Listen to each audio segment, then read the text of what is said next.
الحمد لله كفى وسلام على عباده الذين اصطفى أما بعد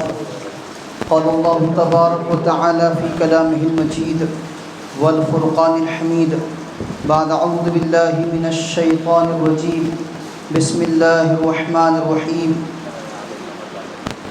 قل إن كان آباؤكم وأبناؤكم وإخوانكم وأزواجكم وعشيرتكم وأموال اقترفتموها وتجارة تخشون كسادها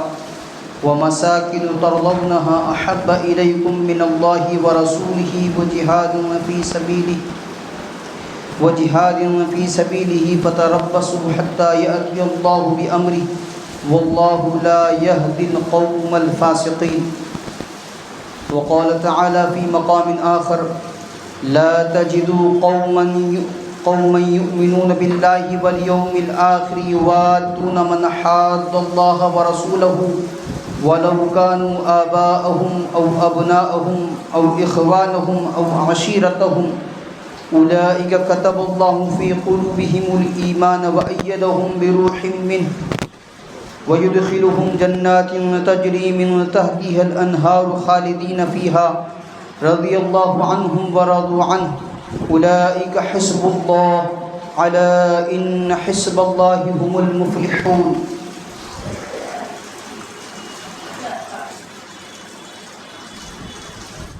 عن أنس رضي الله تعالى عنه قال النبي صلى الله تعالى عليه وسلم لا يؤمن أحدكم حتى أكون أحب إليه من والده وولده والناس أجمعين رواه البخاري. وعن أبي هريرة رضي الله تعالى عنه أن رسول الله صلى الله تعالى عليه وسلم قال والذي نفسي بيده لا يؤمن أحدكم حتى أكون أحب إليه من والده وولده رواه البخاري أو كما قال عليه الصلاة والسلام. اللهم صل على سيدنا محمد وعلى آل سيدنا محمد بارك وسلم. اللهم صل على سيدنا محمد وعلى آل سيدنا محمد بارك وسلم. اللهم صل على سيدنا محمد وعلى آل سيدنا محمد بارك وسلم. معزز سامعین کرام، ملت اسلامیہ کے عزیز نوجوانوں، بزرگان ملت، اللہ تبارک و تعالیٰ نے حضرت انسان کو اپنی عبادت، اپنی معرفت، اپنی پہچان کے لیے دنیا میں بھیجا ہے، اور یہ کہا گیا کہ ان الدنیا خلقت لکم وانکم خلقتم للآخرہ، دنیا اور دنیا کی ساری چیزیں تمہارے لیے پیدا کی گئی ہے اور تم آخرت کے لیے بنائے گئے ہو. اور اسی کو کہا گیا کہ زندگی آمد برائے بندگی، زندگی بے بندگی شرمندگی، کہ انسانی زندگی بندگی کے لیے، اللہ کی مان کر زندگی گزارنے کے لیے عطا کی گئی ہے، اور جو زندگی اللہ کی مانے بغیر گزرے گی، اللہ کی اطاعت کے بغیر گزرے گی، اللہ کی فرما برداری کے بغیر گزرے گی، رسول اللہ صلی اللہ تعالی علیہ وسلم کے مبارک طریقوں کے خلاف گزرے گی، سنتوں بھری زندگی کے علاوہ زندگی گزرے گی، وہ زندگی دراصل شرمندگی ہوگی. اس زندگی پر انسان کو قیامت کے دن پچھتانا پڑے گا،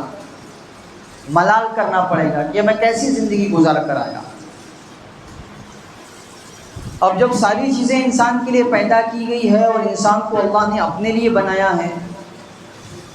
آخرت سنوارنے کے لیے بنایا ہے، اپنی پہچان کے لیے بنایا ہے، تو اب اس دنیاوی زندگی میں اسے اللہ سے دور کرنے کے لیے، شریعت سے دور کرنے کے لیے، اللہ کی معرفت سے دور کرنے کے لیے، اللہ کی پہچان سے دور کرنے کے لیے دنیا اور دنیا کی چیزیں اپنی طرف لبائے گی،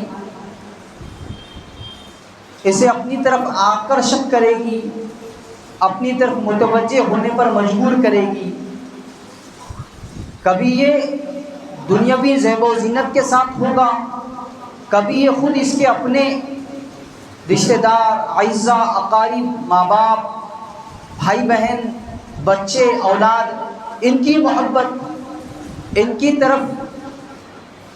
سافٹ کارنر کی وجہ سے آدمی شریعت کے خلاف کرنے پر مجبور ہوگا، تو اب اللہ تبارک و تعالیٰ نے قرآن عظیم الشان میں صاف لفظوں میں اعلان فرما دیا۔ سورۃ التوبہ آیت نمبر 24 میں اللہ تبارک و تعالیٰ ارشاد فرما رہے ہیں کہ اے پیغمبر صلی اللہ تعالیٰ علیہ وسلم، مسلمانوں سے کہہ دو کہ اگر تمہارے باپ، تمہارے بیٹے، تمہارے بھائی، تمہاری بیویاں، تمہارا خاندان اور وہ مال و دولت جو تم نے کمایا ہے اور وہ کاروبار جس کے مندہ ہونے کا تمہیں اندیشہ ہے اور وہ رہائشی مکان جو تمہیں پسند ہیں، تمہیں اللہ اور اس کے رسول سے اور اس کے راستے میں جہاد کرنے سے زیادہ محبوب ہیں، تو انتظار کرو یہاں تک کہ اللہ اپنا فیصلہ صادر فرما دیں، اور اللہ نافرمان لوگوں کو منزل تک نہیں پہنچاتا۔ اس کی تفسیر میں مفتی تقی عثمانی صاحب آسان ترجمۃ القرآن میں تحریر فرماتے ہیں، فیصلے سے مراد سزا کا فیصلہ ہے۔ اس آیت میں واضح فرما دیا ہے کہ ماں باپ، بھائی بہن، بیوی، بچے، مال و دولت، گھر، جائیداد، تجارت، کاروبار، ہر چیز اللہ تعالیٰ کی نعمت ہے، لیکن اسی وقت جب وہ اللہ تعالیٰ کے احکام بجا لانے میں رکاوٹ نہ بنے۔ اگر رکاوٹ بن جائے تو یہی چیزیں انسان کے لیے عذاب بن جاتی ہیں۔ یہ جتنی چیزیں اللہ نے دنیا میں عطا کی ہیں، یہ ساری کی ساری چیزیں اس کے لیے نعمت ہے، اگر یہ اللہ کی عبادت میں معین بن رہی ہے، مددگار بن رہی ہے، اور کوئی رکاوٹ ان کے ہونے سے پیدا نہیں ہو رہی ہے اللہ کی عبادت کرنے میں، اللہ کی معرفت کے حاصل کرنے میں، تو نعمت ہے۔ لیکن جہاں یہ چیزیں رکاوٹ بنے گی کہ ایک طرف اللہ کا حکم ہے اور ایک طرف بچوں کی فرمائش ہے، ایک طرف اللہ کا حکم ہے اور ایک طرف ماں باپ کا حکم ہے، ایک طرف اللہ کا حکم ہے اور دوسری طرف رشتہ دار، اعزاء، اقارب کے مطالبے ہیں، ایک طرف اللہ کا حکم ہے اور دوسری طرف کاروبار کی مندی نظر آ رہی ہے کہ اگر میں شریعت پر عمل کروں گا تو بظاہر ایسے لگ رہا ہے کہ میرا نقصان ہو جائے گا، مجھے جو بینیفٹ ملنے والا ہے، جو نفع ملنے والا ہے، اس میں تھوڑی کمی آ جائے گی، یہ ڈر ستا رہا ہے۔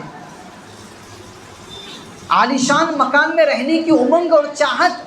شریعت کے خلاف کرنے پر مجبور کر رہی ہے، تو فرمائے یہ ساری چیزیں عذاب بنے گی اگر وہ اللہ کی عبادت، اللہ کے احکام پر عمل کرنے سے رکاوٹ بن رہی ہے۔ سورۃ المجادلہ آیت نمبر 22 اللہ تبارک و تعالیٰ ارشاد فرما رہے ہیں، جو لوگ اللہ اور آخرت کے دن پر ایمان رکھتے ہیں ان کو ایسا نہیں پاؤ گے کہ وہ ان سے دوستی رکھتے ہوں جنہوں نے اللہ اور اس کے رسول کی مخالفت کی ہے، چاہے وہ ان کے باپ ہوں یا ان کے بیٹے یا ان کے بھائی یا ان کے خاندان والے۔ یہ وہ لوگ ہیں کہ جن کے دلوں میں اللہ نے ایمان نقش کر دیا ہے اور اپنی روح سے ان کی مدد کی ہے، اور انہیں ایسے باغوں میں داخل کرے گا جس کے نیچے نہریں بہتی ہوں گی، جہاں وہ ہمیشہ رہیں گے، اور ان سے وہ راضی ہو گئے اور وہ اللہ سے راضی ہو گئے۔ یہ اللہ کا گروہ ہے، اور یاد رکھو اللہ کا گروہ ہی فلاح پانے والا ہے۔ آخرت پر، اللہ پر ایمان رکھنے والے لوگوں کی کوالٹی اور صفت یہ ہے کہ اللہ اور اس کے رسول کی مخالفت پر آمادہ کرنے والے جتنے لوگ ہیں، چاہے وہ باپ ہو، بیٹا ہو، رشتہ دار ہو، خاندان والے ہوں، یہ ان کی پرواہ نہیں کرتے، یہ اللہ کی اطاعت، اللہ کی فرما برداری میں اپنے آپ کو لگاتے ہیں۔ اسی لیے فقہاء کرام نے ایک اصول بنایا ہے، لا طاعت لمخلوق لمعصیت الخالق، اللہ کی نافرمانی کے ساتھ، اللہ کی روگردانی کے ساتھ، اللہ کو ناراض کرتے ہوئے مخلوق کی اطاعت، ان کی فرما برداری، ان کی جی حضوری، ان کی دل جوئی بالکل نہیں کی جائے گی۔ ایک طرف اللہ کا حکم ہے، دوسری طرف رشتہ دار ہیں، ایک طرف اللہ کا حکم ہے، دوسری طرف اولاد ہیں جن کو بندہ اپنے جان سے زیادہ عزیز رکھتا ہے، بہت زیادہ چاہتا ہے، بہت محبت کرتا ہے، لیکن یہ محبت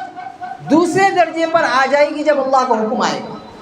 سب سے پہلے درجے پر اللہ کا حکم، اللہ کی اطاعت، اللہ کی فرما برداری، اس کے بعد اولاد کی محبت، اس کے بعد خاندان والوں کی پاسداری، اس کے بعد ماں باپ کی اطاعت اور فرما برداری۔ سب سے زیادہ اگر کسی کی بات ماننے کا شریعت نے حکم دیا ہے تو وہ ماں باپ ہیں، کہ ان کی اطاعت کرو، فرما برداری کرو، انہیں اف تک مت کرو. لیکن کب تک یہ ہوگا؟ جب تک وہ شریعت کے حساب سے تم کو چلائیں گے. جہاں شریعت کو پھلانگنے کا حکم دیا جائے گا، شریعت کے خلاف کرنے کا کہا جائے گا، وہاں ماں باپ کی بھی نہیں مانی جائے گی. کیونکہ جس اللہ نے ہمیں ماں باپ کیے ہیں اس کی ہم حکم عدولی نہیں کر سکتے، اس کی نافرمانی ہم نہیں کر سکتے. یہ جو حقوق ہم کو بتائے کس نے بتائے ہیں؟ وَقَضَىٰ رَبُّكَ أَلَّا تَعْبُدُوا إِلَّا إِيَّاهُ وَبِالْوَالِدَيْنِ إِحْسَانًا. کس نے یہ حکم ہم کو دیا ہے کہ ماں باپ کے ساتھ حسن سلوک کرو؟ اللہ نے دیا ہے. اس اللہ کے حکم کے خلاف اگر کرنے کو کہا جائے گا تو ماں باپ کی بھی نہیں مانی جائے گی، ان کی بھی اطاعت نہیں کی جائے گی. یہ جو بہانے کیے جاتے ہیں کہ گھر کے بڑے ہیں، ہمارے ماں باپ ہیں، ہم ان کی بات ٹال نہیں سکتے، ان کی بات کو اگنور نہیں کر سکتے، ان کو ناراض کریں گے تو کیا ہوگا، چاہے اللہ کا حکم ٹوٹ جائے، اللہ کی نافرمانی ہو جائے، ایسے نہیں ہے. اطاعت ہے لیکن اس کی ایک لمٹ، ایک حد بتائی گئی ہے کہ اللہ کے حکم کو پھلانگنے والا حکم نہ ہو،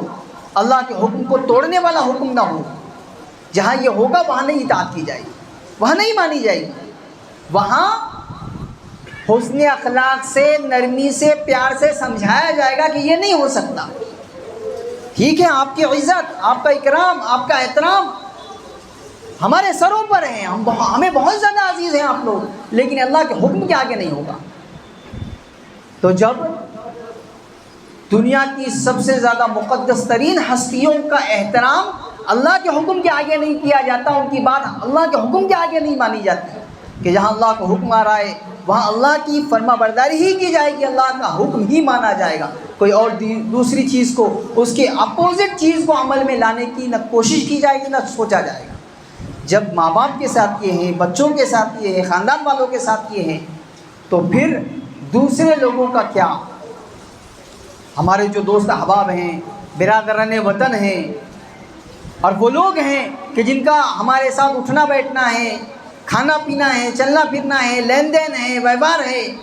اب اگر وہ شریعت کے خلاف کوئی کام کرانا چاہتے ہوں، اللہ کے حکم کے خلاف کوئی کام کرانا چاہتے ہوں، یا ایسا کوئی عمل ہمارے ساتھ کرانا چاہتے ہوں کہ جس سے اللہ کا حکم ٹوٹ رہا ہے، شرک ہو رہا ہے، بدعت ہو رہی ہے، خرافات ہو رہی ہے، لایانی ہو رہی ہے، اب وہاں پر ان کی تو مانی ہی نہیں جائے گی. جب ماں باپ کی نہیں ماننے کو کہا گیا، اولاد کی پرواہ نہیں کرنے کو کہا گیا، رشتہ داروں، اعزا و اقارب کو اللہ کے حکم کے آگے نہیں رکھنے کو کہا گیا، تو عام لوگوں کا کیا؟ اس لیے اسلام مسلمان کی رگ و پے میں ہوتا ہے. وہ مسلمان ہی اس لیے ہے کہ اسلام کو اس نے اپنے اندر لاگو کرنا ہے، فالو کرنا ہے، عملی اعتبار سے اسلام کو برت کے دکھانا ہے. مسلمان ہے اس کا نام کہ جس کی 5.5-6 فٹ کی باڈی میں مکمل 100% اسلام جھلکتا ہو، جس کے اعضائے بدن سے اسلامی اعمال رونما ہوتے ہوں، عمل پیرا ہوتے ہیں، وہ مسلمان ہیں. اور جو کوئی اسلام کے خلاف، شریعت کے خلاف پروپگنڈا کرے گا، چیزیں پھیلائے گا، قانون پاس کرنے کی پلاننگ کرے گا، وہ لوگ، وہ چیزیں، وہ سرکاریں نکاری جائے گی. انہیں سطح پر لانے کی حتی الامکان کوشش کی جائے گی کہ رکایا جائے. ایسے عناصر کو، ایسے لوگوں کو جو شریعت سے ہمیں دور کرنا چاہتے ہیں اور شریعت والی مذہبی آزادی سے برادران وطن کو دور رکھنا چاہتے ہیں، خصوصاً مسلمانوں کو دور رکھنا چاہتے ہیں، ان کے پرسنل لا پر عمل کرنے سے رکاوٹ بننا چاہتے ہیں، ان کو رکایا جائے گا، اقتدار سے رکایا جائے گا. کیونکہ یہ جو حرکتیں کر رہے ہیں اس لیے کر رہے ہیں کہ اقتدار میں ہیں. جب اقتدار میں نہیں رہیں گے تو لازمی بات ہے کوئی ایسا بل پاس نہیں ہوگا، کوئی ایسا قانون پاس نہیں ہوگا جو شریعت کے خلاف جا رہا ہو، مخالفت پر جا رہا ہو، شریعت کی تعلیمات سے ہٹ کر پاس کیا جا رہا ہو. یہ ہوگا ہی نہیں جب اقتدار میں نہیں آئے گے. اقتدار کی طاقت ہی جب باقی نہیں رہے گی تو ساری چیزیں دھری کی دھری رہ جائے گی. اس لیے جہاں مسلمانوں کو ان 2 آیتوں پر غور کر کے لاہیہ عمل طے کرنا ہے، جیسے ہمارا جو الیکشن کا وقت ہے اور ہمارے اپنے حلقے کا 13 مئی کو الیکشن ہے، سب سے پہلی چیز بنیادی طور پر یہ ٹھاننی ہے، یہ بات ٹھان لینی ہے اپنے اندر کہ مجھے 100% الیکشن کرنا ہے۔ میرے گھر کا کوئی ممبر ایسا نہ رہے کہ جس کے پاس ووٹر آئی ڈی ہے، ووٹ دینے کا حق ہے اور وہ ووٹ دینے کے لیے نہیں جا رہا ہے، ایسا ایک بھی نہ ہو۔ ہمارے گھر کی مستورات کو خصوصاً ہم ووٹ کے لیے نکالیں، اپنے گھر کے نوجوان بچوں کو جو ووٹ دینے کے حق میں ہیں اور ووٹ دینے والے ہیں ان کو ووٹ دینے کے لیے پابند بنائیں۔ اور دوسری چیز سیکولر پارٹی کو لانے کا منصوبہ بنانا ہے، طے کرنا ہے کہ ہم کو نفرت کی راجنیتی والے لوگوں کو لانا نہیں ہے، امن و شانتی ہو ملک میں، امن و امان بحال ہو، اور ہر ایسی حرکت جو شریعت کے خلاف کی جا رہی ہو اس سے میرا ملک پاک ہو جائے، صاف ہو جائے۔ اس کے لیے ایسے لوگوں کو اقتدار پر لانا ہے جو مذہبی آزادی کا نظریہ رکھتے ہیں۔ ہر آدمی اپنے مذہب پر عمل کرنے کے لیے آزاد ہے، اور شریعت نے جہاں شریعت نے اس کو پابند بنایا ہے وہاں سنویدھان نے، دستور نے اس کو یہ آزادی دی ہے کہ وہ اپنے مذہب پر کھلے طور پر، آزادانہ طور پر عمل کر سکیں، کوئی بندش نہ ہو، کوئی رکاوٹ نہ ہو، کوئی اڑچن نہ کی جائے، پیدا کی جائے۔ یہ ایک چیز لانی ہے۔ اور اپنی زندگی میں ہر مسلمان اپنے اعتبار سے یہ ٹھان لے، چاہے جو ہو میں شریعت چھوڑنے والا نہیں ہوں، میری اپنی ذات میں